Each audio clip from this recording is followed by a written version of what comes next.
I'm in. I'm in. I'm Batman. I'm Batman. No, Aiden was Batman, wasn't he? I'm Batman. Yeah, pretty much. I'm on below. I'm on one. Grant, I'm Umlo Burger. I just didn't understand what the plan was.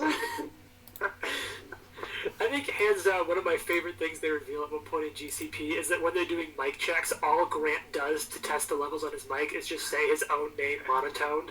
Grant Burger. Grant Burger. Grant Burger. Which might be my favorite mic check of all.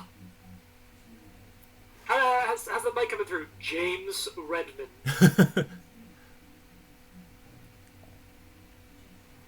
Pretty good.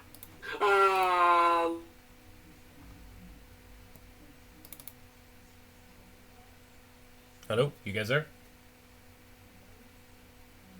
Crap.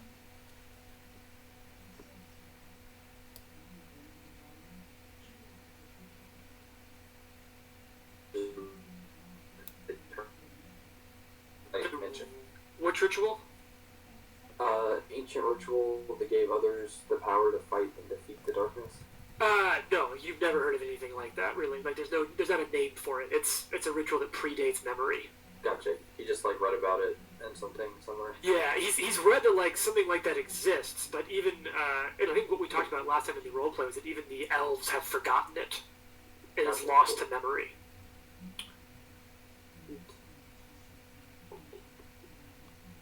Because they forgot to write it down. Well, you'll get a little more insight. They also aren't big on writing. They have a lot of oral storytelling traditions. I know, well that's dumb. That's why we have libraries. Yeah, what does Alexandria have to say about that?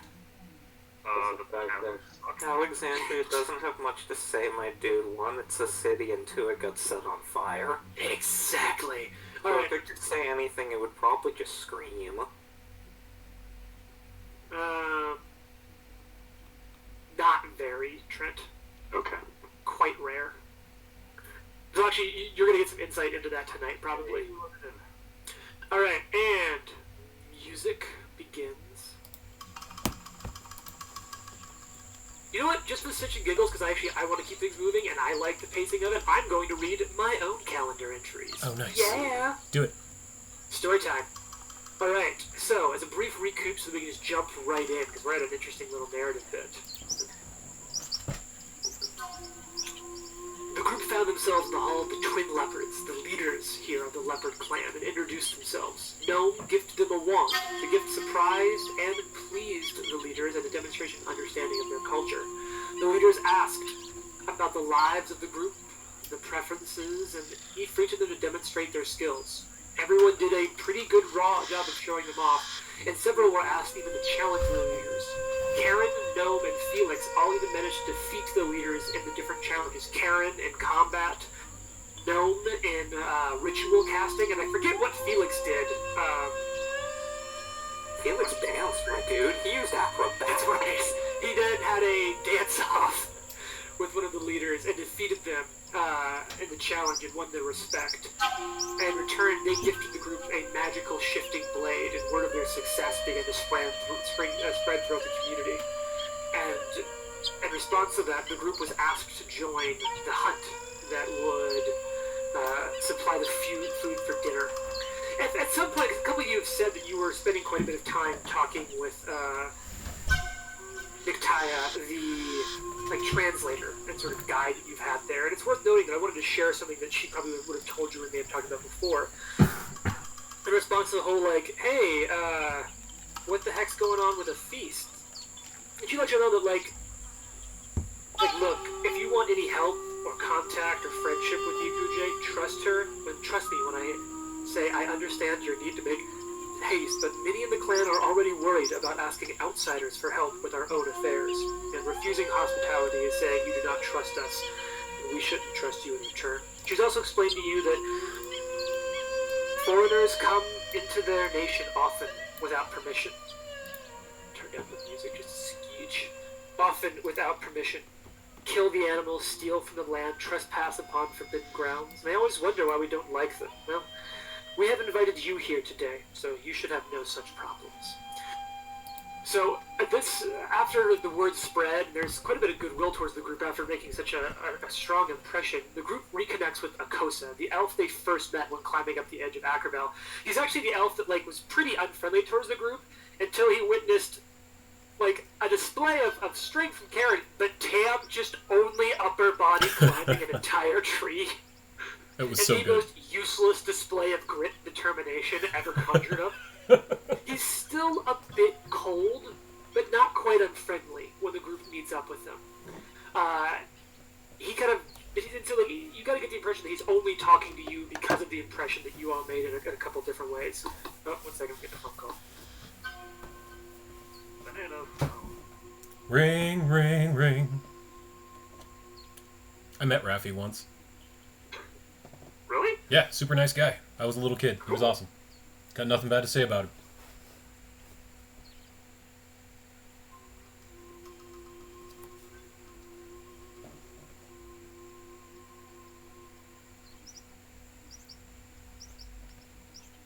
King Sweepers called to let me know my order was done early, and I was like, no, I still want to pick it up when I scheduled it. I appreciate that, but this is even worse. Yeah. So, he's still a bit cold and mostly staring at the party, but he and a couple others do sort of explain the premise of the hunt and what's going on, and the group collectively decides, fuck it, let's hunt the biggest prey we can, not just for the most food, but let's fight the most dangerous. They decide to hunt crocodiles. It was Gnome's keen eyes that spots a group of crocodiles, and working as a team, they managed to hunt, capture, and kill 5 of them. Felix gains quite a bit of claim for his critical success work with the sling and spear, earning Akosa's respect and confirming the value of them as hunters in the eyes of the rest of the clan. When they return, Karen helps prepare the feast, only to realize that she's starting to show signs of exposure to arsenic, and the group determines that this arsenic came from the gold they found in the sack outside of the temple. With Tam's help, they are able to treat the arsenic and figure out what the fuck's going on. And talking with Nictaya, they find that the elves know that the gold of the land is tainted. They say it flowed from the tainted blood of the Great Darkness, and that only the most pure among them, like Jossi, her father, who's known as Kaleti, can wear gold. These same champions are part of an ancient tradition of elves of pure spirit and soul, in the tradition of elves who, years ago, before, sacrificed themselves to power an ancient ritual that gave others the power to fight and defeat something they refer to only as the Great Darkness. She wraps up this conversation with oh, also, by the way, my dad Jossi is clearly in love with his friend Akosa, who's pretty clearly in love with them. And however, since her mother's death, there hasn't been any action on it, and she's getting kind of tired of it. So, do her a favor and play matchmaker and try to hook her dad and his friend up. Mm-hmm. And so we're coming back, and it's sort of right as the feast is starting, she's just given you...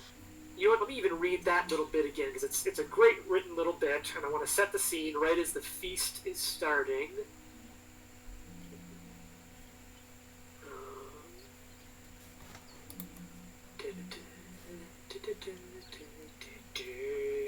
We'll use this. And so, feast is kicking up. It's having a good old time. And she tells you all...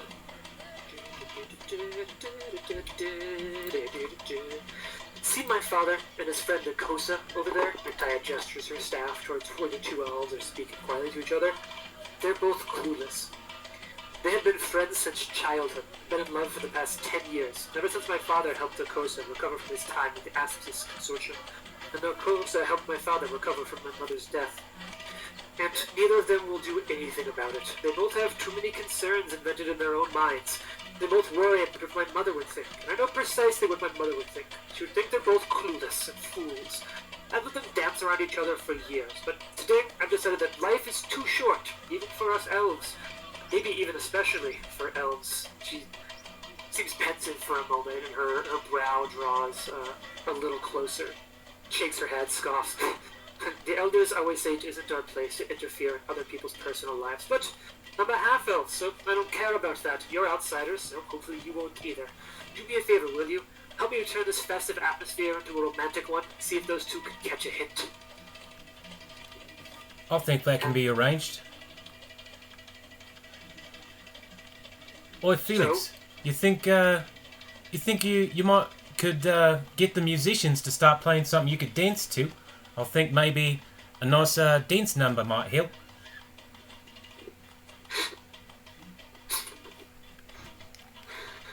I think that's you, buddy. Sorry, I am muted like off and on for the film, so that I don't subject you to this. I appreciate that. Yeah. Dancing's what I do. What would Felix say to that, though? So, I mean, man, I'm not in character tonight. It's been a month. Yeah.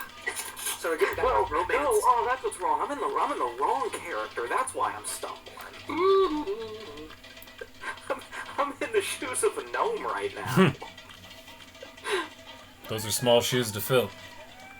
What kind of a show are you thinking?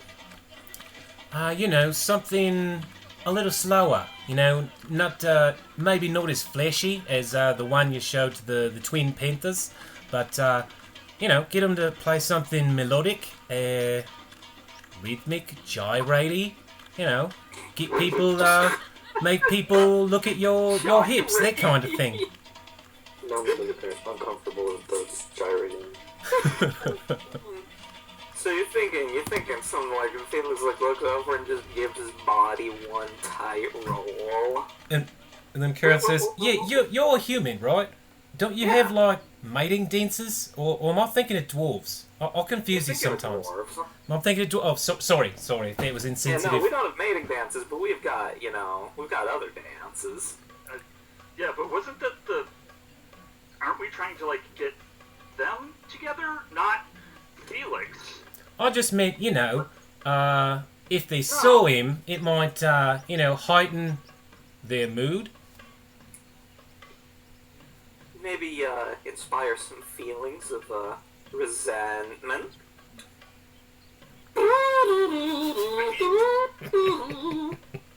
Usually, Why didn't they want them to be resentful? back in Corvosa, we just got people really drunk. That's always a good choice too. I'll take care of that. And I Karen don't see why we can't do both. gets up and walks over to wherever. Is there like a bartender, or where would I get drinks? Would they be at the table? There are people working the crowds, like as the feast is kind of coming out. It's very family style. Okay, so Karen will go up to anyone carrying a tray of drinks. Karen will go up and grab 3, carrying 2 in one hand, 1 in another, and she's gonna go sit down next to Jossie and put 1 in front of each of Jossie and Akosa and say, "Oh, good evening, you gentlemen. It's a pleasure to meet you. My name's Karen Smith." And then she'll attempt to say hello. I have a last name now. Yeah, I forgot to tell everyone else. Karen has a last name now, I decided. It's Smith, spelled Z-M-Y-T-H-E. But she would like to give them drinks, sit next to Jossie, and attempt to say, like, a greeting in Mwangi. Is that society? That's society, right?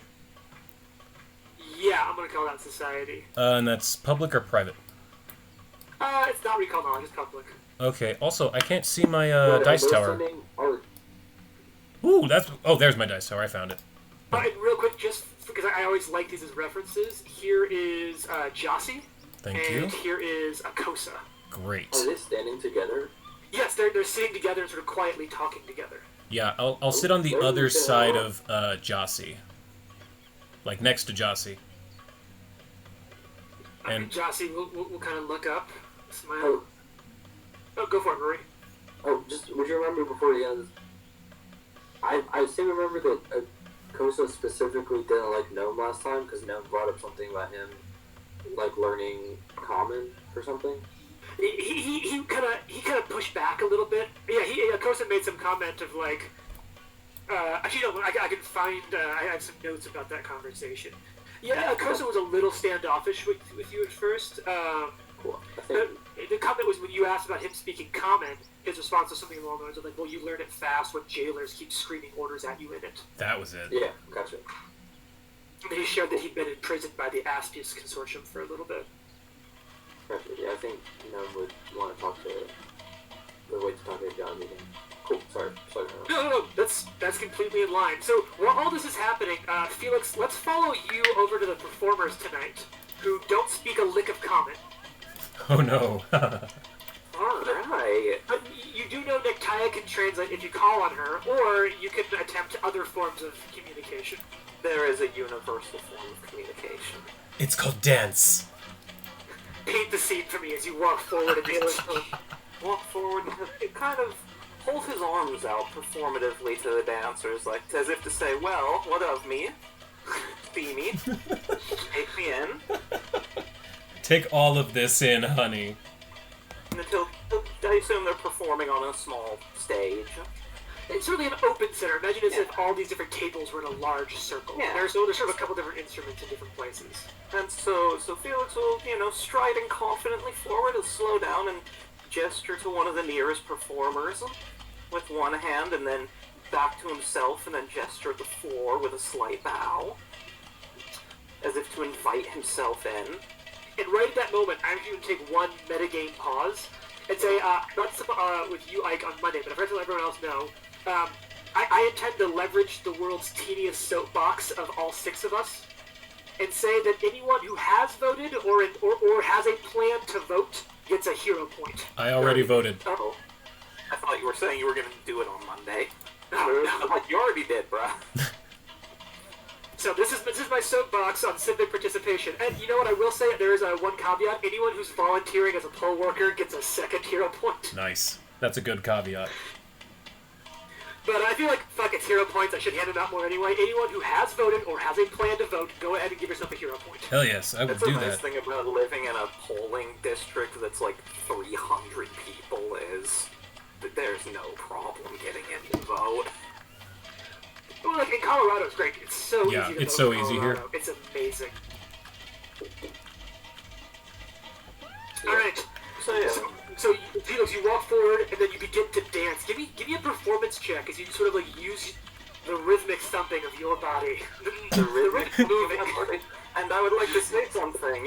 Somebody was perhaps thinking about dwarves.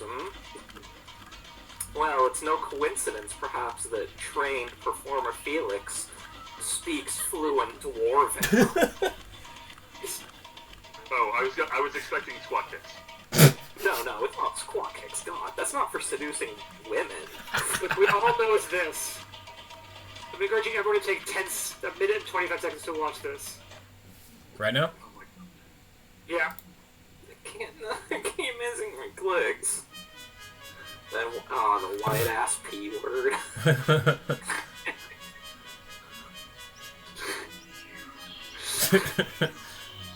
That's a decent moonwalk. Yeah.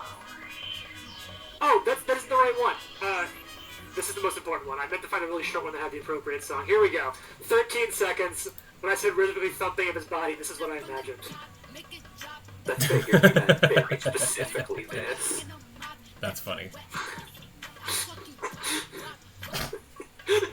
The fucking butt scoot is the Yes, best that's part. the best part. The butt scoot rules. Alright, here we go. It's not my primary form of transportation. Oh.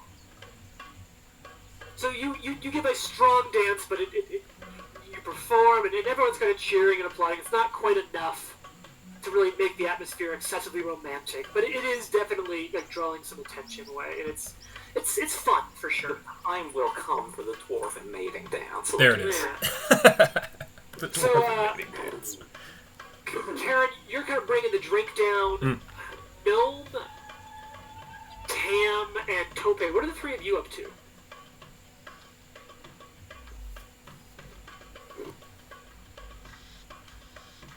So I think Tope is actually, upon learning that Josie, right, is Coletti? Or is that the other way around? Yeah, Jossie's the Coletti. He's actually, like, almost irreverent, and is, like, he suddenly feels super awkward. And, like, feels like he needs to prostrate himself almost, but, like, doesn't know how to do it, doesn't know how to be, not weird about it. So he's probably just, like, sitting around, like, eyeing him awkwardly from the other end of the room. Okay. Just constantly. All right. Gnome and Tam, what's the deal there? No one would be interested in talking to Jazzy at some point about the Coletti thing, the ritual. Sure. And I think, yeah, that, and also, yeah, he'd be willing to talk to Jazzy, like, at some point. Okay, so as Karen kind of goes down and sets down the two drinks, Akosa sort of turns over and grabs one. The two is a bit of a hunt today. That's a little bit of an opening there, you know, for you to kind of slip in and begin a bit of a conversation with Jossie. For the sake of keeping this going to some extent, you're kind of talking with Jossie. He talks a little bit about his Coletti stuff. Do me a favor, though. Can you roll me this would normally be give me a perception check. Is that public or private? Yep, this is totally public. I'll do my best to let you all know when they're private checks, so we'll kind of keep the table flow going.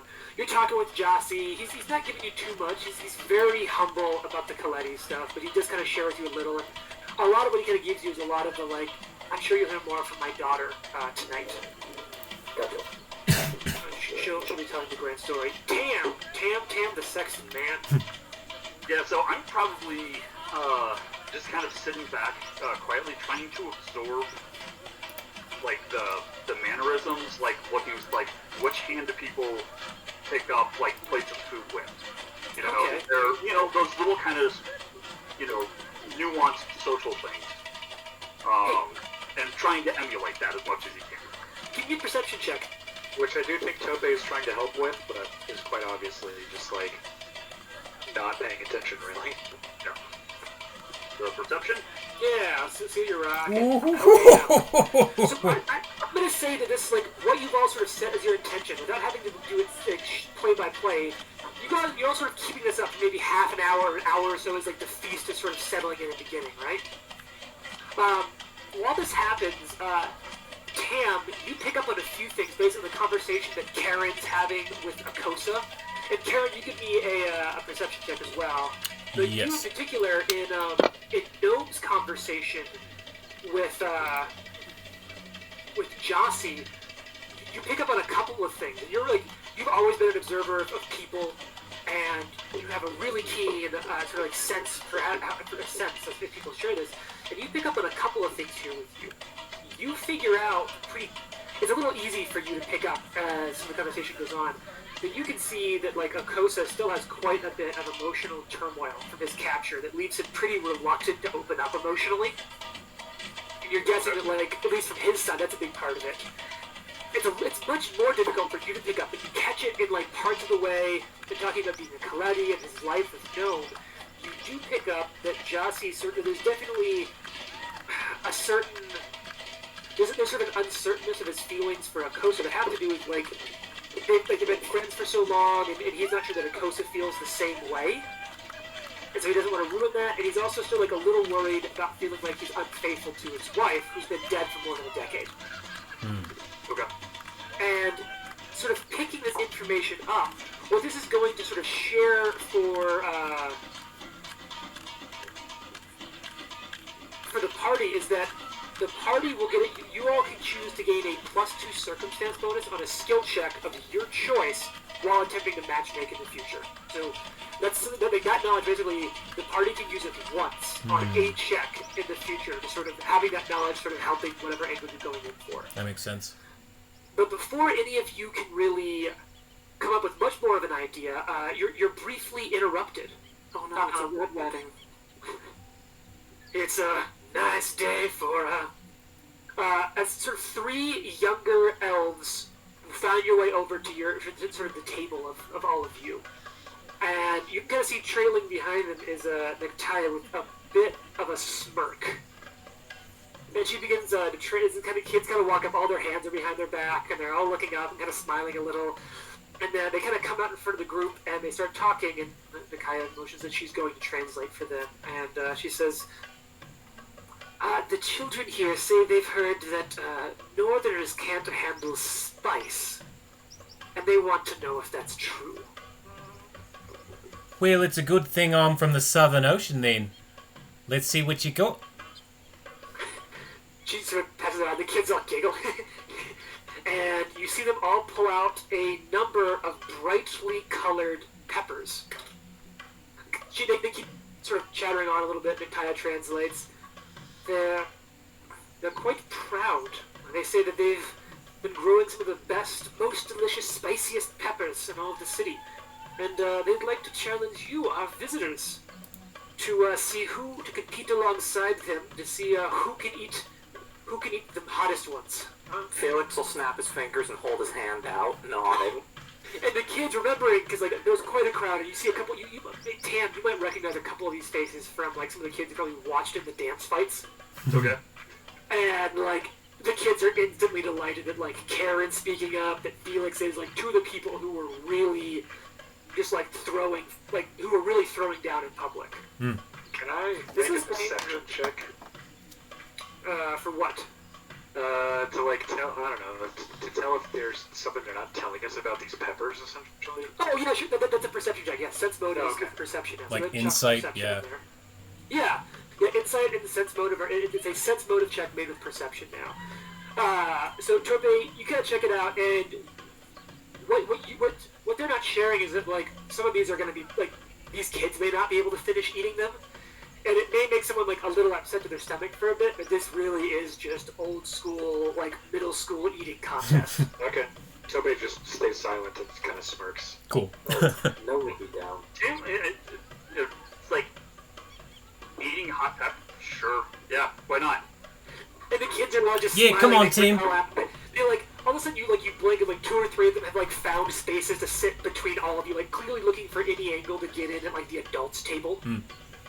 And they're all sitting on the table and smiling. They're all just like producing peppers, and the Kaya's going to translate. She says, Karen lets two of them sit on one leg each. Yeah. Or maybe even her shoulder or something, because she's huge. so I think no one would say, yes, I got quite accustomed to eating spicy food in my time spent in hell. Oh no, you're such a kidder. the Kaya sort of stops and questions, like the translation, asking, is hell a place? Yeah. And it's Oh. of mine. It's in the Oaklands. It's very hot there. And she just cracks up at like the wordplay. It's flooring her that you made a pun. She cracks up. And then she sort of translates and explains the joke to the children. They sort of all look at you a little bit. One sort of cracks up like, and then they're all just like enjoying it, getting into it. All right, so here's the deal. Anyone who's participating, here's what's going to happen. It kind of explains the rules. There's going to be 5 rounds of peppers. Yeah. So here's the deal. Anyone who attempts a pepper, who eats a pepper must attempt a fortitude save. And on a failure, you become sickened 1. Alright. Okay. If you attempt to recover from being sickened, you must attempt a deception check at the same DC to keep your composure. So as opposed to throwing up, you're just making a deception check. You're like, no, I'm fine. It's cool. You're not crying, you're crying. Do you have to composure to like continue, or can you like? No, you can continue without it, but you're also gonna have to make a deception check and a fortitude check to like calm your stomach, because one of the things that's about sickened is you cannot ingest anything while sickened. So losing your composure doesn't eliminate you, but it does draw like you imagine that like it would look kind of silly. Like that's Sure. what the kids are looking for. Just like when you're a kid wanting your parent to read a tongue twister. Yeah. Like what they want is a thing. So, all right, first round of Time peppers. the Korean ladies served me hot food and then made fun of me while I sweated my way Yeah, through that. eating it. It's exactly that. They were very nice ladies. They told me it made me strong. I laughed. All right, so here's the deal, folks. Let's see that let's see those fortitude saves from everyone eating peppers. Oh no. Oh yeah. Yeah, we're good. I'm just like. So everyone's okay except for Karen. It's just like you just weren't ready for it. Like you just got to see you just right. Uh-huh. And so you're just, and so you're feeling it. So go ahead and give me a deception check. Oh no, I'm bad at these. Oh no, I'm bad at these. So you have beat red in the face, and the 2 kids Felix, like the one on your shoulder when you're after, just like cracking up, and they're like, you're all sort of saying in the character, it's like they're saying that it's okay to be weak. Oh well, maybe if I was as strong as you. I got nothing. She doesn't say anything. Ooh, your mouth up. So now give me a fortitude check in order to see if you'll be able to go to the Okay. next round. Like, if you can calm your stomach. That's better. Oh, So you just, there you go. like I can almost just see Karen just flexing it. Oh, like the veins pop out, and you just have this big smile. Every muscle in her neck starts to pop out, and she just powers this pepper down. Her eyes start to turn red. You can see the water beating, but she sucks it back into her eyeballs and says, "Bring on the next round, please." All right, next round. Second pepper. Let's see some fortitude checks. Oh no. All right, so where do we start this one? I forget. Oh shit! Damn. We started right under Karen's nat 20. Yeah. All right. So Felix, boom, peppers hit like a truck. Karen, this next one's not particularly better. Mm-hmm. Topin, it's hit you. Nomi, you're doing fine. Tam is just continuing to like slurp peppers down. Yes. You're letting it hot. Tope being in a QJL, like, looks over at him like, wait, what the fuck? He's very well grown peppers. And sure, like one of the kids as well is just sweating red with you. Mm-hmm. Alright, so everyone except for Gnome and Tam, go ahead and give me, let's just do Felix, Karen, and Tope. Let's do deception checks. Oh no, I still failed? Yeah, Oh one shit. sec, I'm editing my modifier because I have untrained him. Oh no! Oh no!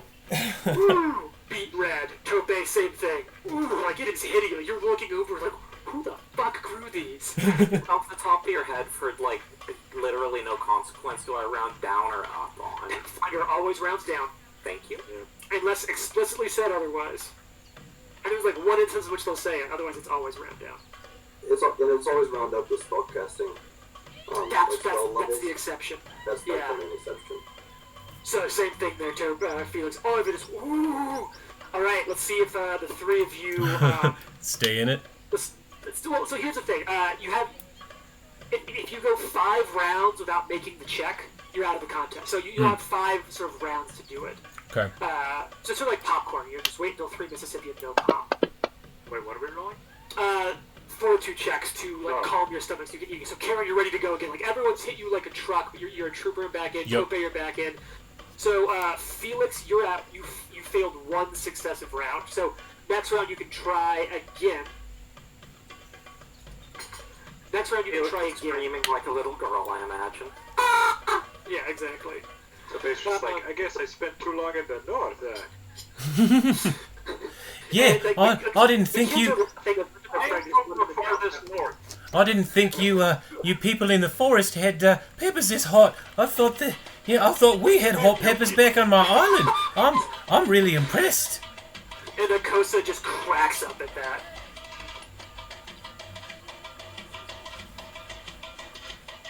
Alright, Is it round 4? round 3. 3. Okay. And Felix, instead of eating a pepper, give me a fortitude check to try to calm your stomach. But everyone else fortitude checks. Ooh, Oh no, Felix. 91. Can we use hero points on this? Yeah, it's just a roll. Is that Felix good? is like breathing heavily and sweating, laughing at the kids. Alright, so Felix, you critically fail. So you're just. Ooh.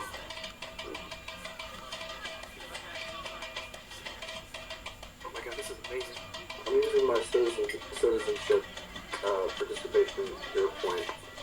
Nice. for But it's spicy. still not enough. Mm. I'm So- assuming the DC keeps getting higher. Oh yeah, these are hotter and hotter. Great. So Tam, this one hits you. Maybe not ready for it, but Karen and Topin, you're in the game. Yeah. Oh, this one. Yeah, I know this one. This is I think this is the. Nope, I got nothing. I thought I would be funny and could come up with a pepper name. I got nothing. The gassed pepper or a ghoul pepper. There you go. It's a gask pepper. We have these. Karen eats 2 or 3 of them. So Felix, that's a second failure for you. And then now let's do another sort of save round. So that's a gnome. So So deception. Tam and Felix. Yeah, deception first. No, Tam and Felix, deception first. Tam, you are not covering it up. This one is hitting. Everyone's loving it. Felix, same thing. Catching up with me. I love that none of you are trained in... Is any of us trained in deception? I'm not. Nope. Wait, no one in the party is trained in deception? It's a very honest group. That's Like funny. an oversight. Lawful good, bro. Yeah. Okay, so, wait, is 19, you said 19, so that doesn't make it? No, so the three of you are just red in the face. Now, here comes the next check. The same three of you give me fortitude saves to calm your stomachs. Ooh. So no. Tope, your stomach was fine. If you want to carry that check over to your next pepper, you can. Oh, yeah, okay. Looking for Tam still on the stomach calming. I did not. Okay, didn't register. Weird. You're fine. Alright, so Felix, that's 3 fails for you. Gnome, you're at 1 fail to calm your stomach. And, let's see, Gnome failed, Felix failed, Tam's back in. Alright, so Gnome and Felix, you're just trying to oh god, it's burning so much. Felix Alright. is lying openly. Pepper number, and 2 more children have dropped out. There's only 1 child left now going into this, the 4th pepper. Uh-huh. So give up. And so, Tope, we're rolling that over. You're good. So, Tope, Tam, and Karen can roll for peppers. Oh no. I'm gonna hero point that. There we go. Nope. Oh shit. That was a waste. And then 4 saves for sickness. Not yet. No, it's deception first, isn't it? Tope and Tam, you're good. Karen, just see if you pull it together. Probably not. Nope. Tope grabs a glass of water and throws it on Karen's face and laughs. She goes with it and just kind of shakes her mohawk and splashes everyone near her. Alright. I need another fortitude now- check now. Now it's fortitude saves for Felix, Gnome, and Karen. Ugh, I'm rolling so bad.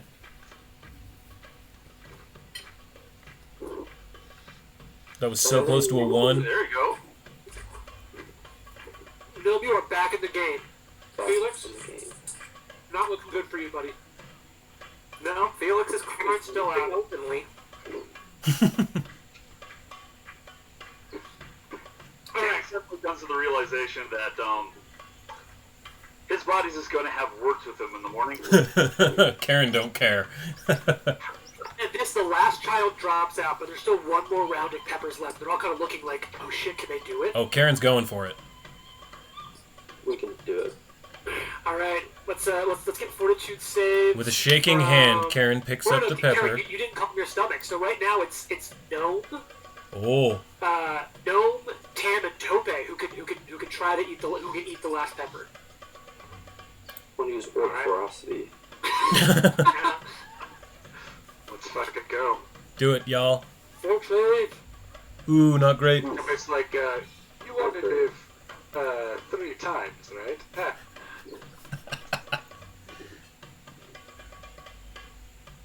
And let's hear it for the Tam. Oh yes, there it is, Tam. Is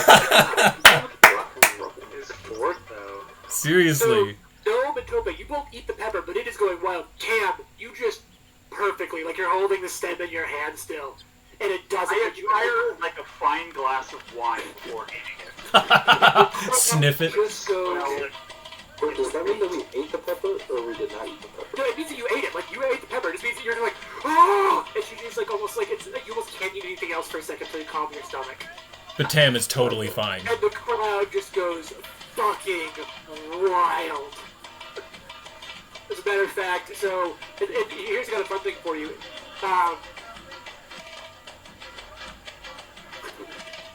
So you'll get some XP for managing to at least eat all 5, but Tam managed to keep his composure through it. And so Tam is actually going to earn the party, and Tam's going to double the XP for the Yes. party. Karen puts her arm around Tam and says, "Yeah, Tam, and attempts to pick him up and hoist him up onto her shoulder. Do you resist? No. Okay. I know better. Yeah, you know better. So Karen, while sweating buckets and crying through her words, picks him up and hoists him on her shoulder and goes, "It's here for 10 seconds, everybody!" Ah. I don't see what the big deal was. It's just a berry. Like, It's time the fire touched. Yes. I mean, yeah, it was. I mean, Damn, the there was a fire way to touched! Everyone cheer! They're all going wild.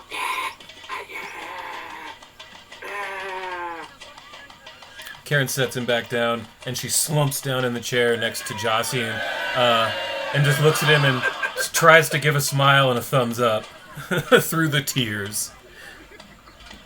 It's the one who left the world, I guess Karen brings Tam kind of back down to his seat. You see that the same couple of kids have come back to you, Tam, and they present you with a small box.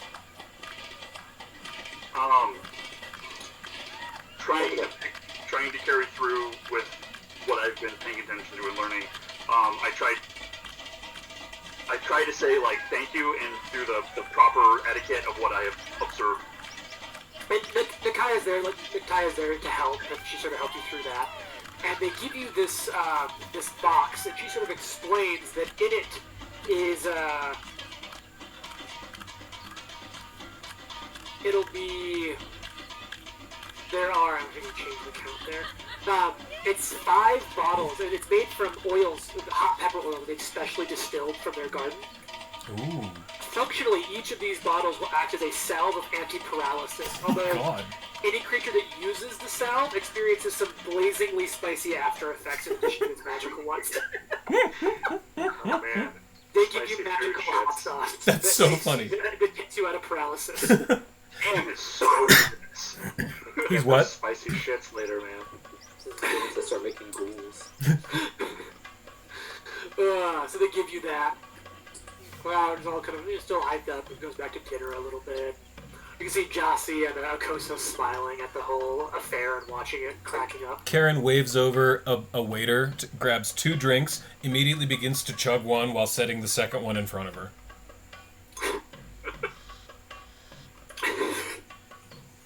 Okay. Give me a. Is there like a drinking lore check?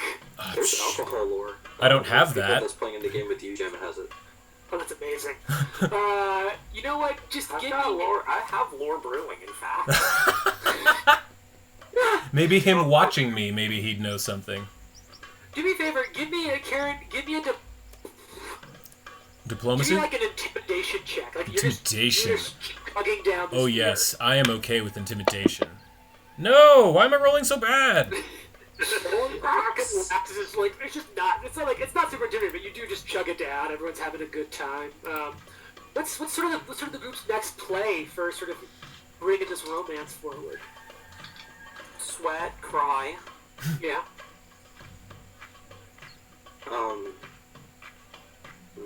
As the night's going on, you guys know that you have like a couple hours before the feast reaches something that they're all saying they're called the storyteller circle.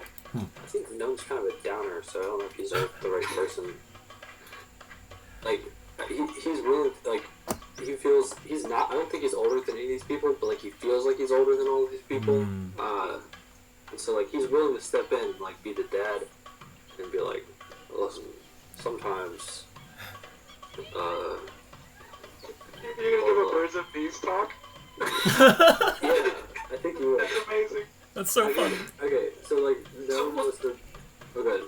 No, that's it. Like, yeah. So, like, now we're like, if Gnome is kind of getting to the point where he just kind of like, which one does he sort of pull aside to give the birds and the bees talk to? Oh, Jazzy, for sure. And I think it wouldn't exactly be like the birds and the bees, but, he's doing his own, like, so Gnome's got a pretty bad background, like, being with the Hell Knights and, like fighting demons in hell, to, like, become one of them. And, like, he's got a son, and, like, pretty bad, just, like, didn't handle everything super well. And he'd like, walk up to Jazzy and be like, sometimes life is hell, sometimes it's literal, sometimes it's just how you feel it. I think hell, the only thing when you're in places like that, the only thing that matters, is the ones you love, and love is the greatest sacrifice. Even greater than the sacrifice your people had to make with that ritual, which you're gonna have to tell me about at some point. And I think he would he was not very sociable, and he would just start rambling about specific horrible things that happened to us with the helmets, and then end every paragraph with but love got me through it. But it never gets better. He's just sparing no details. I'm not realizing because he's so numb to it, and then to him it seems normal that the lesson of these stories is that love prevails through all, but it's So there's two things here that are worth noting, Rory. One, technically as a Coletti, he is sort of a noble, which means courtly graces would apply here. You are attempting to make an impression. Yeah, The second thing is that he's not super. I kind of also equally imagine Gnome a little bit as Adrian Monk from the show Monk, not quite as hardcore. I get that. That's good. But here's the thing, as you all learn a little bit about Akosa's background, if you're talking to Jossie, he's sort of connecting some of this, that everything Akosa's been through, that maybe it is this connection, maybe it's not just him who's imagining this, maybe part of the reason they've grown so close is that he's helped, it's their love that's helped Akosa find some semblance of normalness, in PTSD. And so I'm going to let you use your courtly graces feat here, which lets you use society to make, in place of diplomacy, for make an impression with nobles. But I also want to give you a +1, because this is really, really relevant to the experience of Akosa and Jossie, and sort of the hardships they've been through together. And that they really have, Akosa has almost been through a figurative hell. Mm-hmm. And so go ahead, drop a +1 in the modifier box in the bottom left, and then roll that society check. Here we go. Well done. Holy shit. Oh wait, that doesn't use the modifier. Wait, yes it did. Cool. Yeah, It did. I think what is good in there. So as you kind of it really sinks in. There's several different sort of broad sort of ideas of how you can apply rules to this. This one falls under reasonable discussion. Mm-hmm. And Jossie's when he's done, just sort of looks you straight in the eye and just. You're very wise. Thank you. He sort of looks over at Akosa and smiles. I'm glad that you've had it. Totally missing that you're just clearly throwing it in there. Throws in there, and then he just sort of says, I'm so glad that you've had love to bring you through such hardships in your life. I think I might have that in mind, too. You can kind of just see him throwing this look over at Akosa, who seems a little oblivious to it right now, but at least Jossie's on board. Can I play on it real quick? Yeah! So, as Gnome is having this conversation with Jossie, Akosa. or No, talking to Jossie. Or, I'm sorry, yes, no one was talking to Jossie. My mistake. I will go strike up a conversation with I keep wanting to say Ahsoka, but that's not the right That's Star Wars. With Akosa. Akosa. Yeah. Oh, Akosa.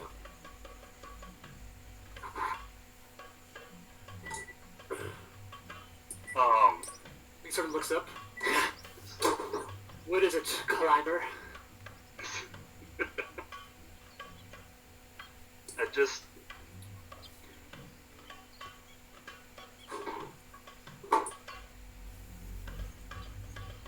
Are you aware of whose service I'm bound to?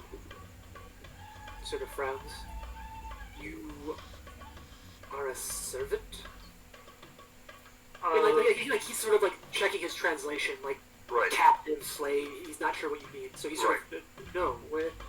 He sort of looks around, his hand goes towards a blade almost. Yeah. No. The god of which I serve. Oh, no.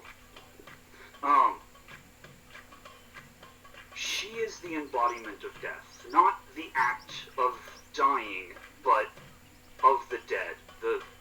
The idea that death is a natural part of life, and that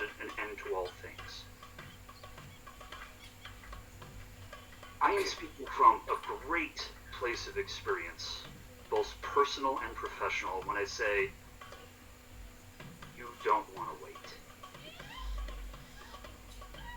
Go ahead and give me, before he reacts, give me a diplomacy check. Remember, you've got that +2 that you picked up from getting a feel for the group. Okay. I'd say now's probably the time. That was some heavy shit. I'd go with Yeah, that was. +2. Do it. Go. Do it, man. Diplomacy? Yeah. Rocked it! And Akosa kind of looks up at you, and he has these, like, remember, like, elves have, like, their whole eyes are pupil. Like, the pupil takes up their whole eye. And he's already sort of, like, olive green. Looks up. It's scary. But I suppose there are scarier possibilities. He sort of looks up. Ample little possibilities. Thank you. Your mind is as strong as your arms, and he smiles, claps you on the shoulder. And my stomach. No, your stomach is stronger than both. Fair. Hands you a drink. And you see him kind of work his way over to Jossie. The two of them are kind of caught in a little bit of the rising moonlight as they're talking for a second. I just like kind of strut over to Karen, and just next to her is like, my work here is done. Tim. And just in a moment of where you are not as confident. Like, what the hell? Just a wand drop. Yeah. Yeah, Karen is not shocked by much, but having witnessed that, and then seeing Tam just with that level of spine and confidence walking past, her jaw is just agog and she's speechless. She does not say anything. She just watches you walk away. No, yeah. So as that sort of scene plays down, the food's kind of coming down, the moon is starting to come up, and you hear a voice cry out. Not cry out, but just like speak out loudly in a Kuje, or in Milwaukee. And then echoed again in common. You hear... Oh, first, let me dole out some sweet lover's XP. Because I love the entire... Like, I could not be happier that in the beginning of this book, and there's an entire chapter devoted to role-playing and, like, connection building, and then among that is a beautifully awesome love story about a woman trying to help her father realize his love for his friend. It's so good. I'm so enjoying some of this. So let me drop some XP into this shit for you all. I'm glad that our advice included of Gnome saying that life is pain, and him saying that death comes to us all. Act now. It's a very fatalist dating system, but yeah. Dude, we should sell life insurance. Seriously. We're 220 XP away from level 6, y'all. You hear call out in common and Milwaukee. Come, children of the Leopard Clan. You recognize the voice pretty quickly as Matthias. It's clear, it's strong, and it rings out above all the festivities. Dusk has fallen. Let us call a moth to tell us a story. A moth. You remember, like, Desna was a butterfly and, like, one of the prime elven gods. Right, Tam does not remember this. Tam probably would. Like, Desna's pretty common in, Okay. Desna's an extremely, like, honestly, like, one of the big four gods that's worshipped Okay. by most of, Galarian. Avestan. Yeah, well, specifically Avestan, even across Galarian, Desna's extremely common. Okay. And this, like, the fires, you have people, like, setting their drinks down, and everyone kind of comes to stand in a large circle. And when you kind of, when you see everyone sort of beginning to form a large circle and bringing their hands in front of them as if cupping something, what all of you do? Karen will definitely. She's studying the crowd very closely to try and see exactly what they all do, and she's trying to follow and mimic as well as possible. Everyone else gonna follow along as well? Yes. Absolutely. Yeah. Okay. Oh, I don't need to be muted anymore. What the fuck? I'm dumb. What's that, Trent? Yeah. And then, Nate, you were saying something? Yes. Following and also trying to see was just like kind of doing the social test, like trying to look for cues. It was like there's probably an importance of where we are going to be standing. So like, where do I get the least like side-eye looks? Well, you've got Tope with you. Tope's pretty well, like, Tope Okay. can kind of signal for you guys. Like, the point is just to share a circle so that everyone can see and hear everyone else. Okay.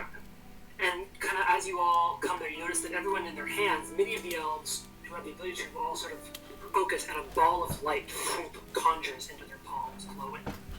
Oh shit.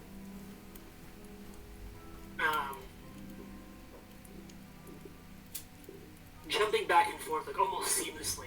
You can't tell if it's magic, practice, or both, but Ukaya's voice seems to echo out in Milongi and Common at the same time, beautifully slipping together. I have caught a little moth, she says. She clutches the air in front of her. It has a story to tell. A story of a great darkness. All the other elves reply something in unison. Tope, you know this calm response. You know the Leap response is, we will listen. They all say that. So Tope will actually say it in Milongi and then say it in Common, like looking at the group.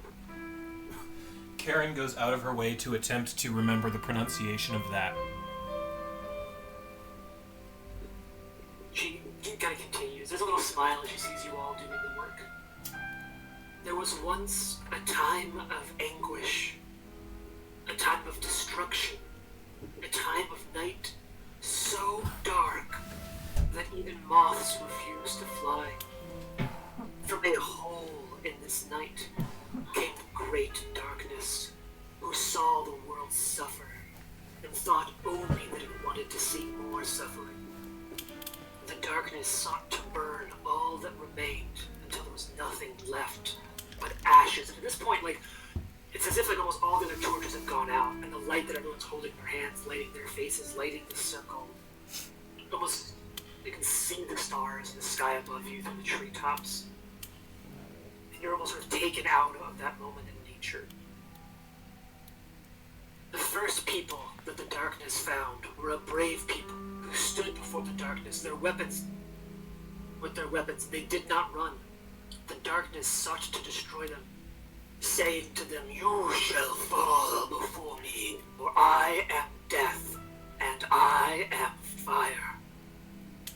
But the people were not afraid, and replied, "You shall not break us, for we are the guardians of this land, who stayed to defend it when all others fled."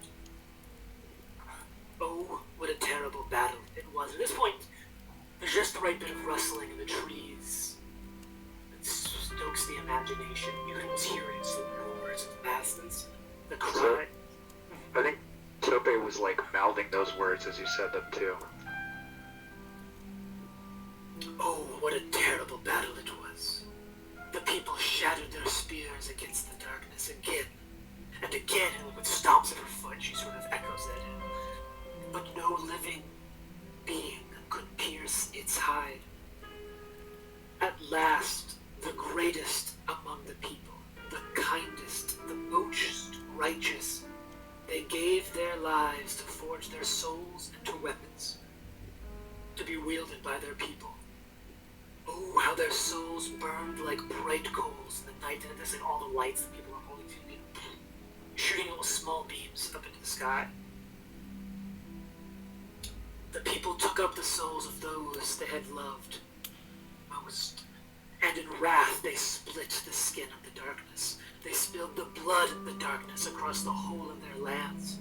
They broke the horn and the teeth from the darkness and flung them into the sea. Yet still the darkness would not die. The people forced the darkness back into the place from where it had emerged. The people trapped it in the space between spaces. The people swore they would stand guards and the darkness could never escape. to threaten the land again. Could the people imprison the darkness forever, when even the best among them could not defeat it? Was it foolish for them to try? She lets that hang in the air for a second. That is the story we have been given. In response to that, and Toby, you know this too, all the Yakujers are going to call in response. I'll say, we will remember. And there's sort of a reverent moment of silence after that. Looking across the circle at the group of you, Nectaia speaks up in common. And Avastani saying, we keep those memories, those histories alive in our stories. We share them with others and we listen so that we might see the world and those who have lived in it. Are there any among you who would be willing to share some of your histories, of your stories? Share with us what you might so that we can learn of you and what your life has seen. Tam steps forward.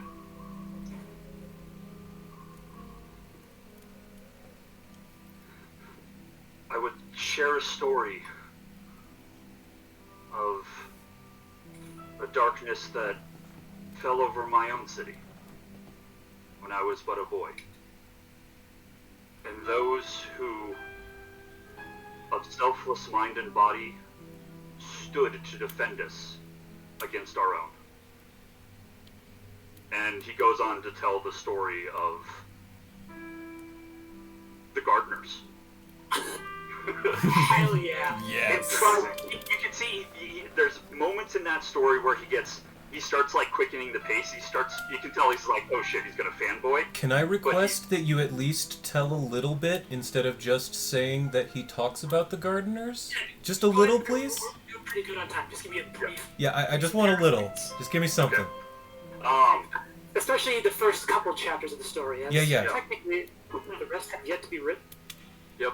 So of stories of outsiders brought together by a common cause to help defend the city from a vile, and under a villain of the Undercity, crime lord, running slavery and drug, and like way embellishing it over what we remember trying to defend Eli. And then, it's like of the brave Lumbee Bronzearm and the way she stood against a multitude of foes, and though she was small of stature, she was mighty as the mountain. Yes. Going on, talking about, Aiden and his bow that always spoke true and never did harm, and unworthy, an unworthy target. Tam embellishes a little. It's fine. Yeah, no, he totally would. These are heroes in his mind. Mm-hmm. Of gentle Ketu, who, although he was large of stature, was never to anger. Except at Tulip. Yeah. But also discussing things, it's like specifically playing into telling the story of the plague, the blood plague. Okay. That is really, because that was, as part of his backstory, that's what killed his family, that's what brought him to the church, and that's what brought him on his quest and duty that brought him to the Molongi Expanse. Damn. Can't believe you really said duty. Yep. So, I'm gonna hand wave the roll on that. Like, it's this captivating story that Tam loves. Yeah, that was excellent, by the way.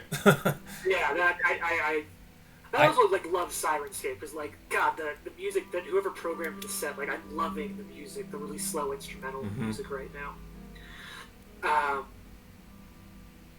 In order to kind of like keep some things going, if anyone else wants to like tell, like sort of with way less depth, but like paraphrase what stories they might share. Go ahead and tell that to the group, and then we'll sort of wrap up the story scene. Does anyone else share any sort of stories, or what those stories might be? I mean, yeah, if Karen would stand up and she would say, I believe there's a darkness across every culture. What that darkness is specifically changes from place to place, from people to people. My people's darkness was a dragon that came from the sea. A great serpent with wings of terror and a roar that would deafen a mountain. It flattened my village, killed my husband while he was out at sea with my daughter, Brittany. This here, and she points to her necklace with tusks on it. These are the tusks of Dave, my fallen husband.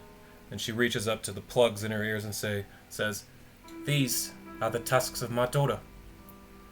I chased after that dragon for weeks, trying to find it. Eventually I had to watch it destroy a goblin village. But I found love there. There was a tiny baby within the wreckage. Her name was Charlie. She too has recently been taken from me by this darkness, these dragons, these worms. These here are the teeth of Charlie, my second daughter. But the only thing we can do with darkness is fight it with the light. And much like yourself, and she looks down at Akoso because she's standing. I will sacrifice whatever it takes to bring light to this darkness. Sits down. So, Taupe is like sitting there just fucking bawling. Like he is weeping. And if you don't mind, James, he'll stand up too. Yeah, no, go for it. And he'll kind of like walk to the center and he'll look at Karen and be like, thank you for your story. She nods. It makes me realize that I too must tell mine. In my youth, long ago, I loved a woman and we became lovers and a family and had a child. Suffice it to say that she was corrupted by the forces of darkness. And she corrupted my son along with her.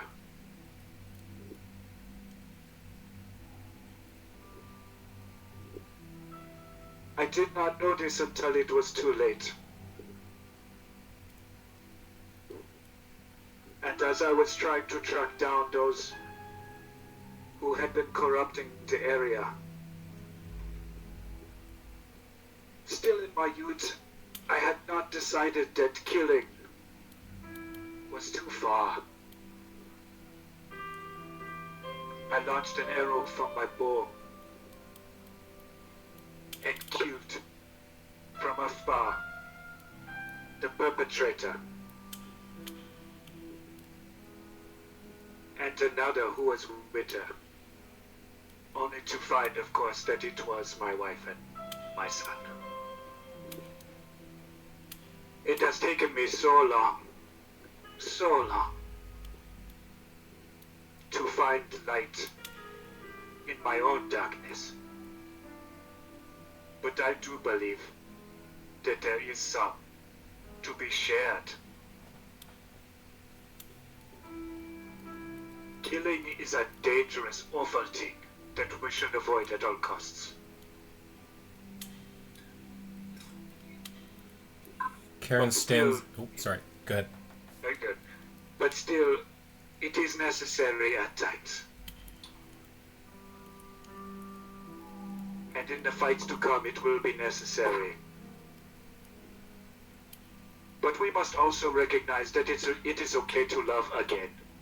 And he'll look over at Josie when he says so. We can love in the future. It is not wrong. It is good. We need to love. So I thank you for letting me tell my own story. And I'll just sit down. Karen gets up, walks over to Tope, grabs him in a huge hug, and immediately begins sobbing huge orc tears into your tunic.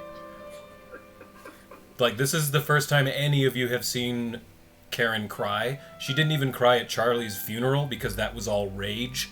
This is the first time anyone has seen Karen cry. But it's all coming out. Big, sloppy, wet, can't control it tears. Yeah, they're definitely both in that mindset. Mm-hmm. I think I really love. Make me cry. I think I really love that image of like these two powerful warriors from different points, sort of sharing that tender moment. So unless anyone else like really wants to get in, I think I'm gonna kind of wrap that scene up there, if that's okay. I mean, So I think it kind of jumps forward a little bit. It's after the storyteller's circle, and Nectaia comes up to talk to you all. She sort of walks over. It's been a little bit. Everyone's sort of cleaning up. Thank you for everything you shared tonight. I told you that I'd answer any questions that you had, and I knew that you had some. Once we'd finished, out of respect for the ceremony, you know, let my story still have a little bit of theatrics to it. Is there anything you still want to ask me after today?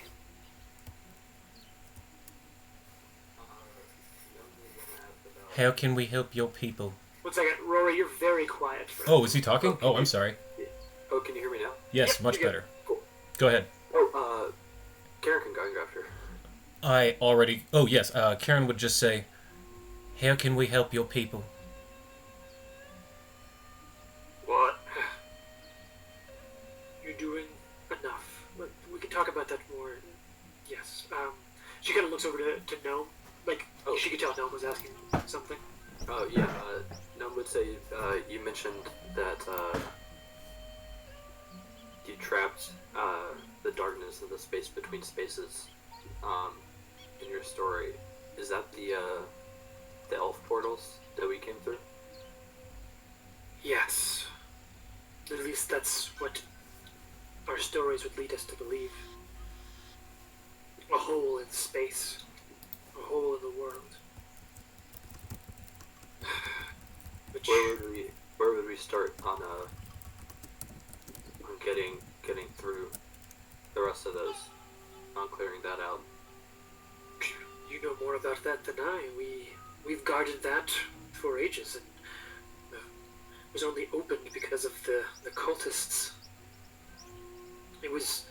They took the Ayudara key, which we'd protected for countless generations. As Legends of Our Darkness within the Hunter's Gate compelled us to do so, but we never used it. The cult stole that from us, and from their initial surprise attack, was able to use it to send their minions through the portal to you, your lands. And they're still here in the jungle? I honestly, I don't know much about them.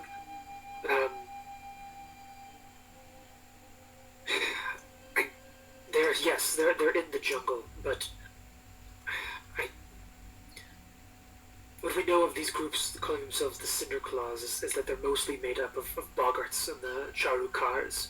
Some of them perhaps have even seemed to have taken on draconic features into their flesh, but through what means I cannot say. Go ahead. I don't know anything about boggarts or Charukars. Can I do a society to see what Noma know? Give me a second on that, because I don't actually know what the right check is for those fuckers. Gotcha. Is society for like humanoids in general? If they're not like, or if it's a different thing, but Yeah, it's pretty broad. It might be nature, so I'm checking real quick. cool. I know boggarts in Harry Potter are like monsters, but I don't know what they are in Pathfinder. they're probably different. Probably. Well, but while I have that check kind of curing in the background, booyah, here we Yeah, I go. need to hold people. No, I got it up. I think Noma would also keep talking to Nikki, that you just want to know more about those before we went on. And, Oh. like, if anyone else wanted to jump in. So, okay. Well, so she's going to kind of finish her thought. we kind of asked about their location. She'll say like, there have always been cults like them in our land, but those cults are usually small, disorganized, easy for our hunters to dispatch of. I've never seen one spring up out of nowhere like this. Certainly never one so large and well organized. They have far more magical power than I or many of my peers would have expected. Oh shit. The one thing that seems certain is that their base of operation lies somewhere to the southeast. I can sketch out the area we believe they've claimed. This region roughly corresponds to the portion of the jungle my people cannot enter. Like, cannot physically enter, or cannot because custom? Well, yeah, it's gonna be society, Rory. That is a recall knowledge, though, so that you can drop in the dice tower.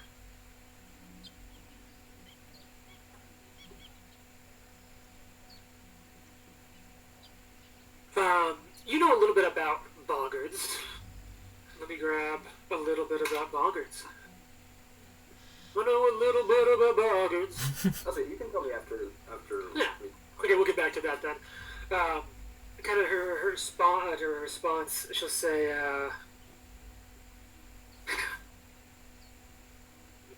she'll say, shortly after we drove the cultists away from the Temple of Kedifis, we sent scouts east to track them as they fled. Yet these scouts, they came swiftly to a spot in the forest they could not enter without being struck blind. Blind? Blind. They said What? it was as if the air had turned to embers and ash, and they could not breathe or see, as if they were somehow caught in that terrible battle our people fought against the darkness thousands of years ago. Fuck that. Let's go back to the castle. She kind of stops at that for a second and looks up, smiles a little bit at Gnome's comments. She says, despite your jokes, you are trying to track down the cultists who invaded your lands, your castle. Am I right? At the Tormented word, you too. yeah, at the word cultist, Karen's eyes narrow.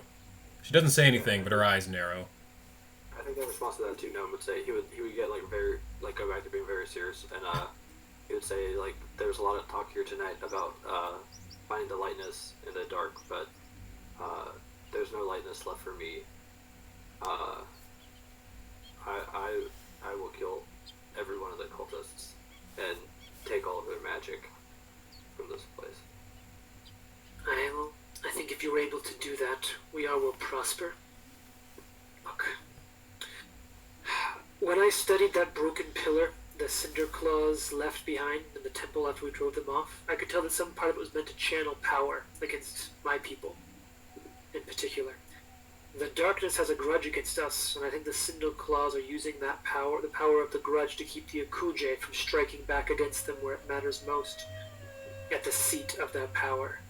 So what would you say if I asked you to investigate in the jungle to the east? If I'm wrong, and you end up blind, I promise to heal you free of charge. You, she looks at you, Tobey, and says this in Mwangi.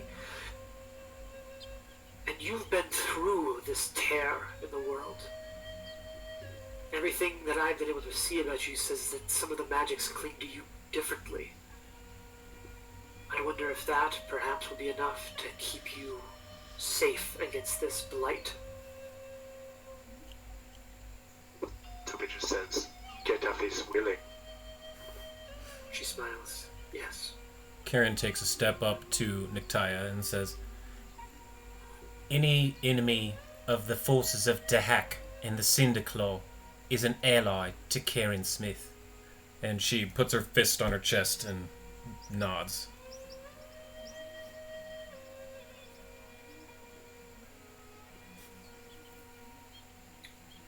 Cam kind of steps up next to Karen, just kind of like, you know, put the hand on her shoulder, and she's like,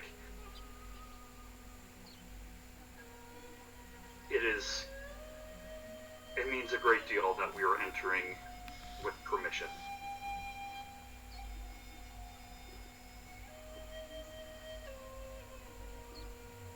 How far east are we talking? Considerably. She's the linguist, right? She is. Are we traveling to the university? Go ahead, sorry. Not that far east. You're very much in like the northwest corner of the Mwangi Expanse. Oh, okay. We're talking about maybe a section as much as within 100 miles. But it'll be bushwhacking. Oh yeah. As the night kind of goes, as she sort of wraps up, she says, I saw everything you helped my father and his friend with tonight, and so much that you've done for our clan.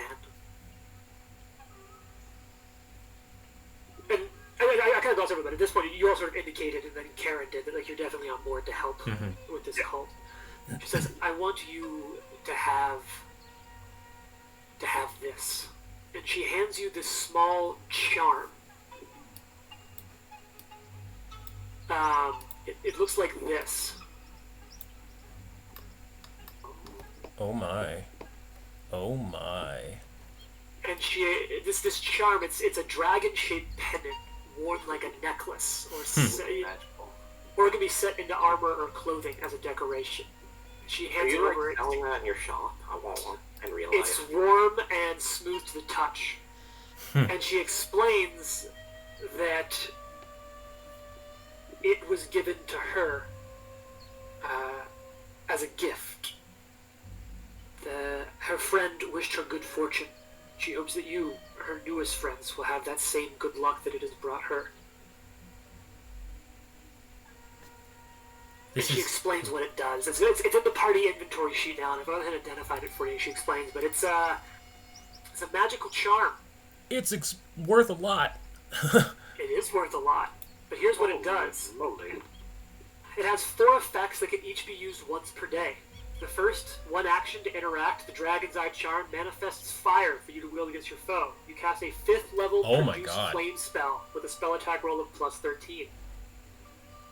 One action to interact, once per day, the charm's pupil becomes plainly visible, and you can look through the charm to gain dark vision as long as you sustain the activation cool. to a Wow. maximum of 10 minutes. Once a day, for one action, the Dragon's Eye Charm shrouds you in faintly glowing layer of golden energy, and you gain fire resistance 5 for 10 minutes. Jeez. And once per day, for an action, you can speak and understand Draconic as long as you sustain the activation to a that's maximum cool. of 10 minutes. Wow. No. That's pretty amazing. She kind of then bids you goodnight. Assuming you can all sort of find your way. She sort Yeah. of says, I think you can all find your way back to your accommodations, yes? Yes. Well, And thank even you. as you're nodding, though, you actually hear a voice from behind you say, I'll help bring them back. And you see it's Jossie standing there, the light glinting off his bits of gold jewelry and like luminescent pieces of armor. As he walks you back, he sort of shares with you how appreciative he is of the stories you shared and how you're coming here. And he admits that he listened a little bit to the conversation you had with his daughter about the journey you'll be taking out. And he starts to share with you a story about how he spent some time in the northern lands, which you kind of all gathered. I mean, he was probably Avestan, somewhere up there. And as he kind of goes on about that, he says a distant land. And he says he said he spent some time there, and he wanted to pass on from one hunter to another, you and the group, a gift, a thank you as well. And he gives you. It's a shield painted red, white, and black. He says it was he received it as an honor in a distant land for killing an evil necromancer, but he uses it very little these days. And as you're the ones going to defend the clan, hopefully it will mean more for you. And it kind of explains it. It is a spell guard Oh shield. my god. Oh, whoa. That's awesome. So, Karen. No, I just retrained my old shield feats. I'm going full two-hander. Alright. Nope, I'm not. I'm going to pass on it. Give it to the rogue. Or Tam, can you use Yeah, shields? Tam can use shields, can he? I believe I can. Oh, nice. Well, no, I'll have to double check that because I'm not a war cleric. Well, technically anyone can. Automatically. Technically anyone can use a shield. The question is whether or not you have like the shield block feat. That's a Yeah, different you question. can take the AC boost to it. You can't block Yeah. damage. Okay. Technically, Well, anyone this is can kinda hold cool, a 'cause shield. The way this works is this shield bears eldritch glyphs to guard against magic, and while you have this steel shield raised, you get to add its shield circumstance bonus to saving throws against spells that target you. That's awesome. What? That's awesome. I think you should take it, Tam. I really do. Alright. Because It's I in the party inventory. yeah. We'll What I'm saying figure is it we're out. getting it's 8 o'clock my time. I got a couple more things I want to get through, and then we can set up for what will most likely be some discussion this week Sweet. at the Discord. You all make it back to you all make it back to your bed, and as you're going in, Toby, you feel a tap on your shoulder, like out of nowhere. I attack it. No, I'm just kidding. You whip around, you do see Akosa standing there. He sort of smiles at you a little. Your story moved me. He hands you. He sort of takes out a bow. Like it's old. It is a used fucking bow. Looks up at you.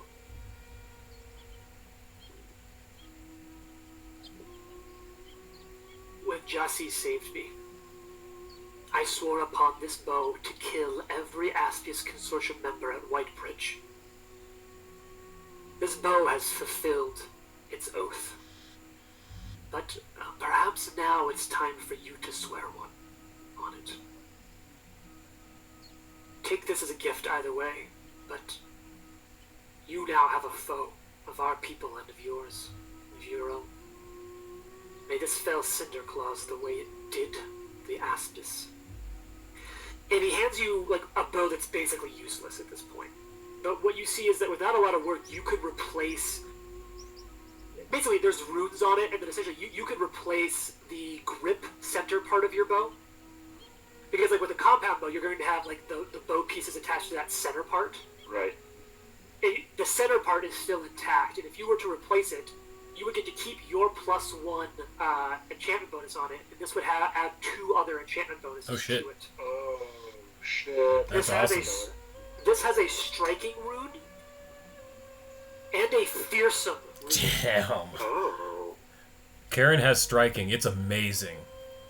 Yeah, I think a lot of you have. A lot of our melee crew has striking at this point. Do we? Oh, okay. Yeah, it's awesome. Well, because I know. I think Felix has it on 2 things. Felix has it on his polearm and his fist. Oh, that's Yeah. right. Yeah. And I know you guys wanted to do some juggling of runes around off of like the old, off of some other things potentially too. But fearsome Trent on a crit. Here we go. Fearsome rune. On a crit. Yeah, here we go.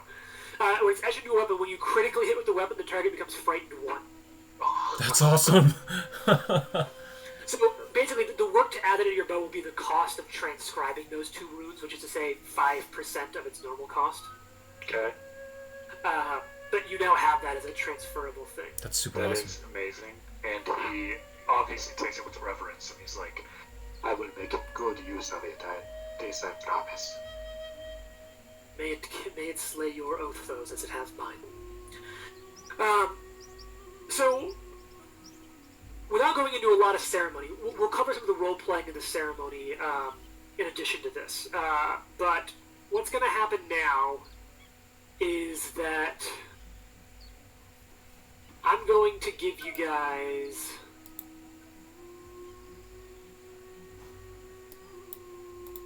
Did we level up? Oh. You just did. Yes.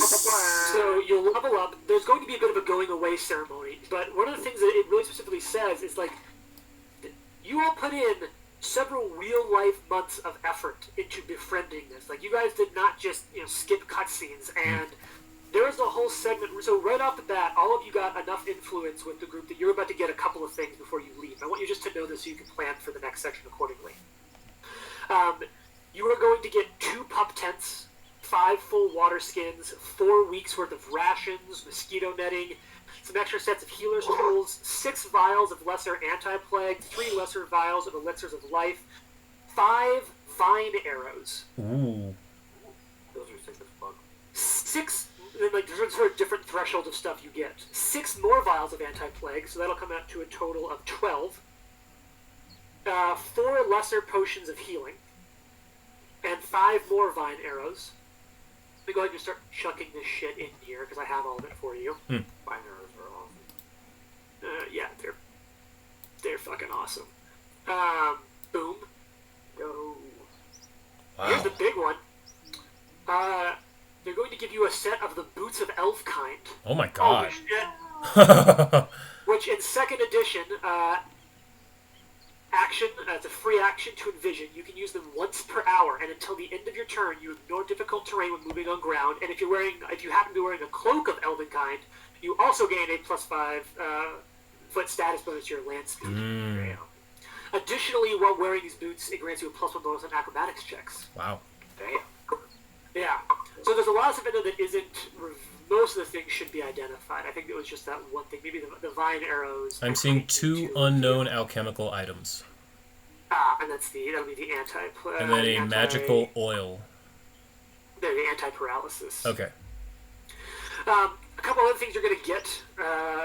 Some other stuff that you're going to get is you guys are going to get 80 gold worth of gems / like credit to use around town. Awesome. Honestly, there's some things that were so cool that came up, and I seriously we haven't even gotten to the big part yet. Wow. Jesus. You guys are going to get a Horn of Fog. Nice. I might. Full Horn of Fog. As well as Oh. I love utility items.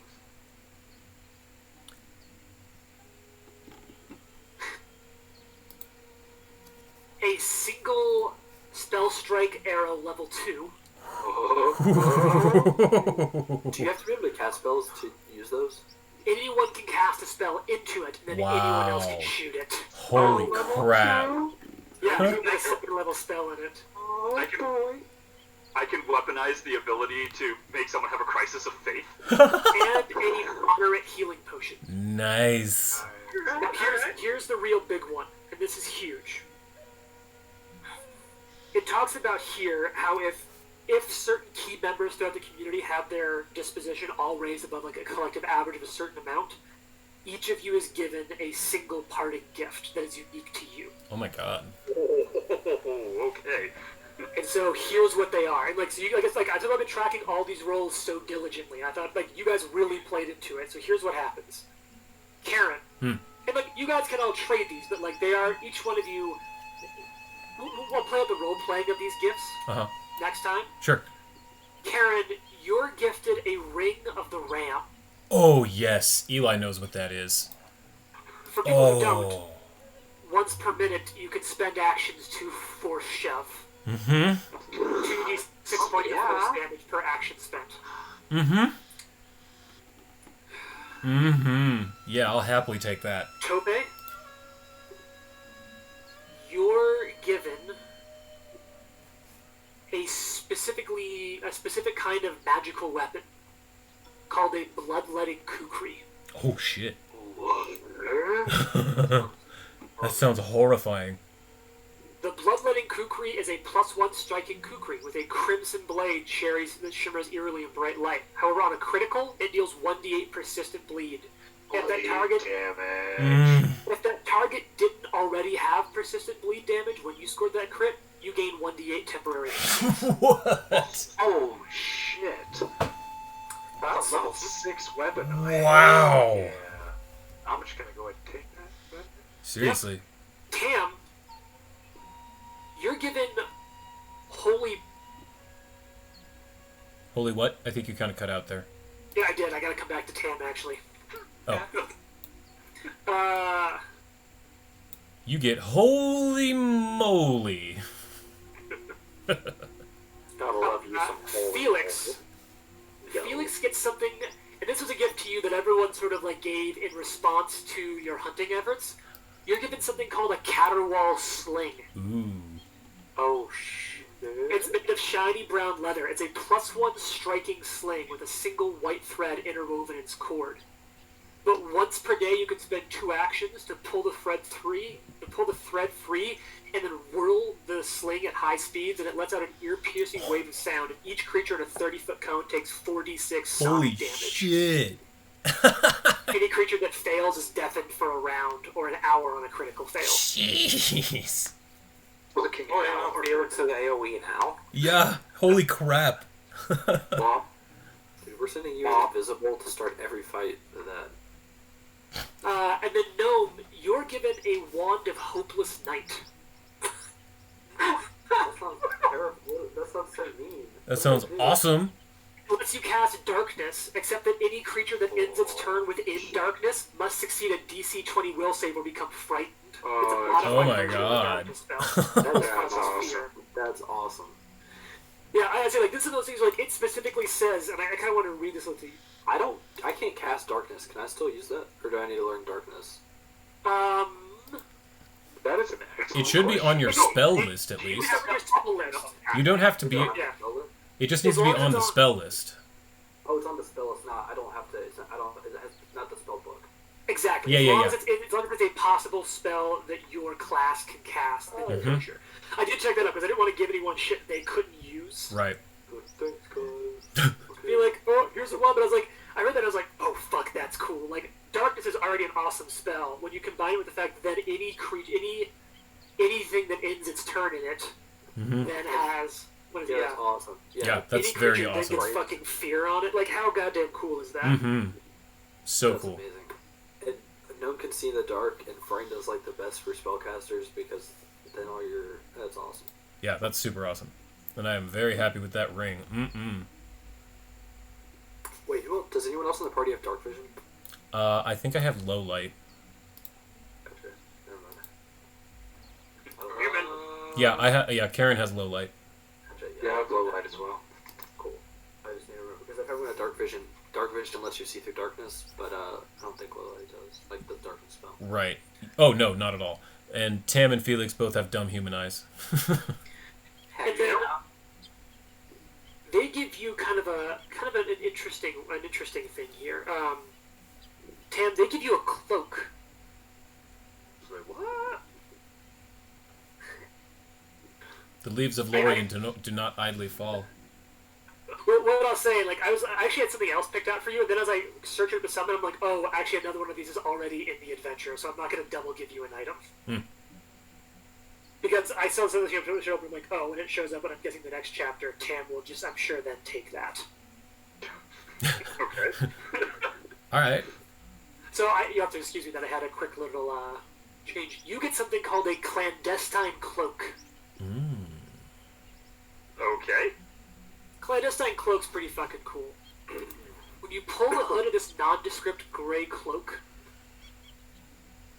which is a 2-action interact, you become drab and uninteresting. You gain a +1 item bonus to all stealth and deception checks to impersonate a forgettable background character, such as a servant, but also take a -1 penalty on diplomacy and intimidation.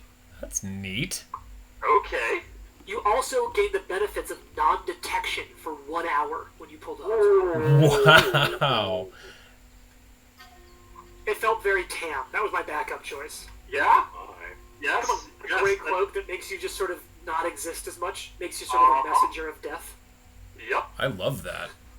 So yeah, like seriously, these are items that like are above and beyond the normal thing. The book explicitly says that like these are to show how significant it is if you do take the time to get the friendship and the alliance of the Leopard Clan. You get those items. That's awesome.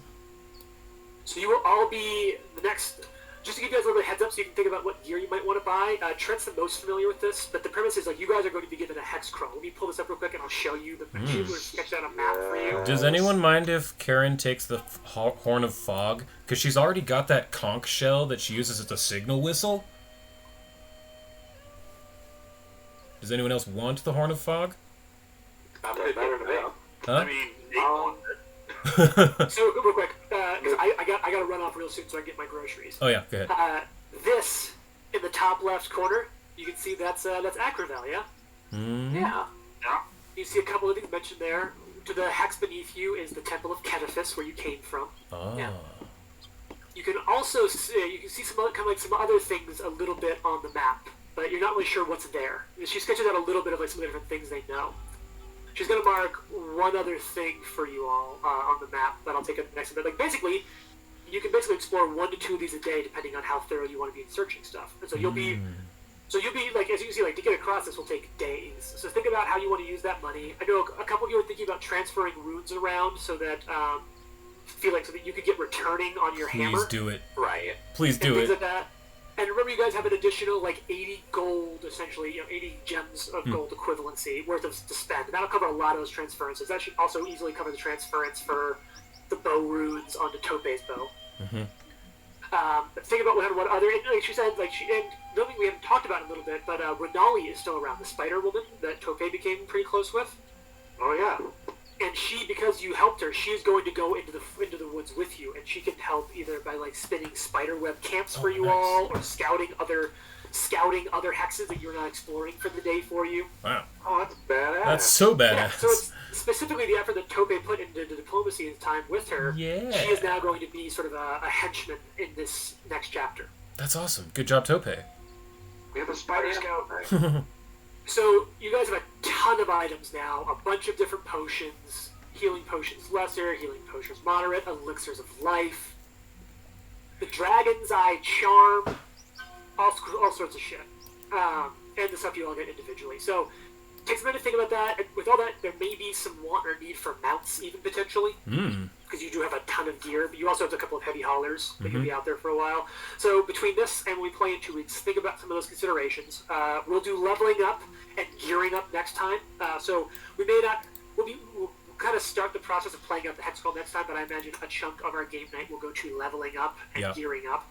However, we can all get to the game a lot faster if you think about what you want to level up with. Oh, I know. This is level 6 for us, 6. Yeah, that's right. Yes, it is. I'm which is so cool. I'm so excited, you guys. I have a script ready. I'm so stoked. Yeah, you'll be heading out. We'll do not a big one, but I want to write a little scene of sort of the clan sending you off and giving you these gifts in a very, very Lord of the Ringsy sort of feel. Galadriel. Yeah, very much so. Like, it was, I guess if you're like me as a GM, it was so fun to be given carte blanche to say, like, pick an item of one of these 2 levels to give people.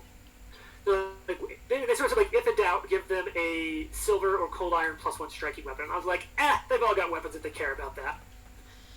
We're doing weird shit. And like, I wanted to use the Ring of the Ram for so long. It's the coolest thing. I'm so stoked. I'm so stoked. Well, and those of you from the our old Pathfinder game know how much I love weird esoteric utility items. Yeah, you do. That Never seem know. useless. You The never what? know when they come in handy. Seriously. Feed a werewolf a feather token and blow it up by making a tree. Yeah. It's kind of interesting is what I'll say, like, Rory and I have talked about this, how if you read through, like, the core books, and even the Advanced Player's Guide, there actually aren't a ton of unique magical items in the game. Like, especially not compared to First Edition. But one of the things that is nice is that most of the books introduce a lot of new custom magic items. Like, that Dragon's Eye charm is awesome. Yeah, it is. And that's, like, there's a lot of, or like the gauntlet that Felix is wielding. Because it has some unique special traits on it. Like, those are not runes that can be magically reproduced, or you can just buy. Like, that gauntlet is a unique named magical item. Nice. And it just happened to be hilarious that they gave a gauntlet to a party without a monk, but with a rogue who loved to just offhand cold cock people. It was perfect. So yeah, holy shit, we're now at level 6. Oh my God, I really I'm so appreciate excited. you all playing through a chapter that's a very non-traditional Pathfinder chapter. It was good. Not an ounce of combat. I enjoyed that. I really enjoyed it.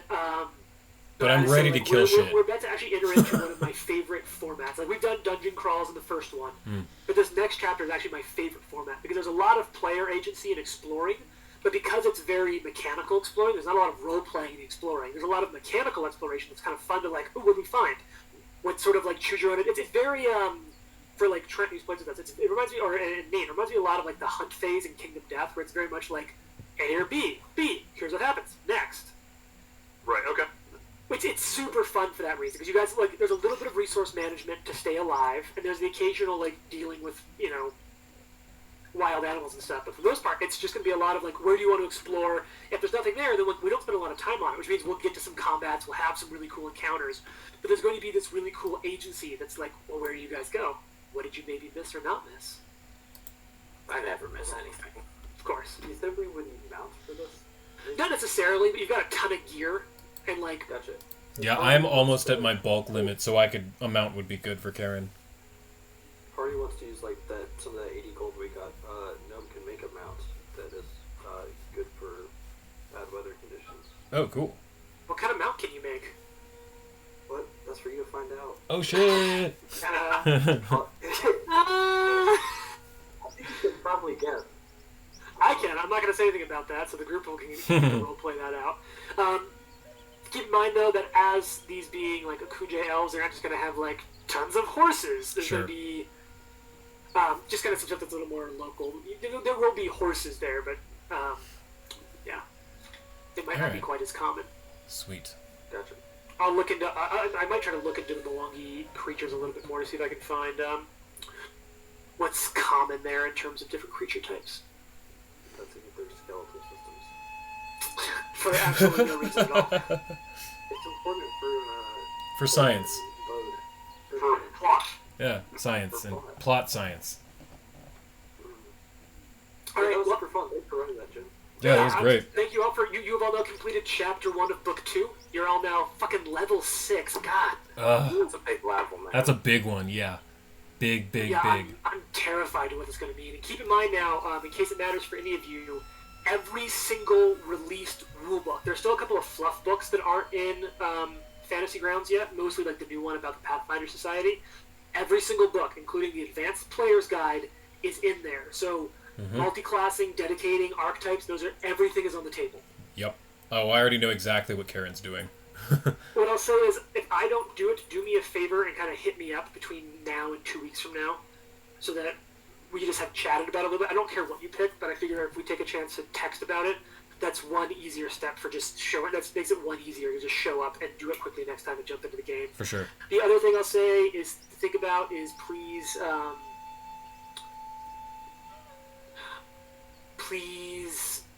oh god, what's the words I'm thinking of? Think about any shopping you want to do ahead of time and take care of some of that math or that shopping list so that we can do it really quickly. Because I'm so pumped in this game. How does switching out items for gold work?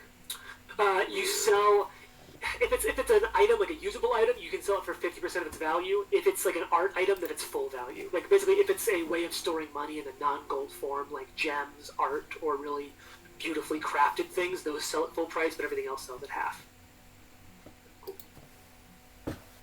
Oh yeah, so that's the dealio. We got 2 weeks, and I forgot how much I enjoyed playing with this group. Like it was amazing to jump back in and to have everyone here and just settle into such a good rhythm. Thank you all. It was nice how...